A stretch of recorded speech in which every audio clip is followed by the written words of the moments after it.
এবং উপস্থিত আছেন আমাদের কসবা থানার নেতৃবৃন্দগণ, আরো উপস্থিত আছেন আমাদের বাদর ইউনিয়নের সম্মানিত নেতৃবৃন্দগণ, পাশাপাশি আমাদের সকলের যারা আছেন সকলের প্রতি আমার সালাম, আসসালামু আলাইকুম। আজকে আসলে বক্তৃতা দেওয়ার কোনো কিছু নেই। আজকে সকলেই আসছে আমরা একটা মিলাদের জন্য, এবং আজকে যে অবস্থাটি যেটি আমাদের দেশনেত্রী বেগম খালেদা জিয়া, উনি অনেক অসুস্থ, ওনার জন্য সকলের হৃদয় আজ ভারাক্রান্ত অবস্থায় আছে। আমরা সকলে মিলাদ করেছি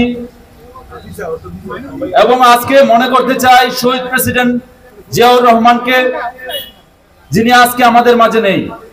ওনার অনুপস্থিতিতে বেগম খালেদা জিয়া উনি আমাদের সকল ধানের শীষের যত সমর্থক আছেন সবার হৃদয়ে হৃদয়ে স্থান জুগিয়ে নিয়েছেন।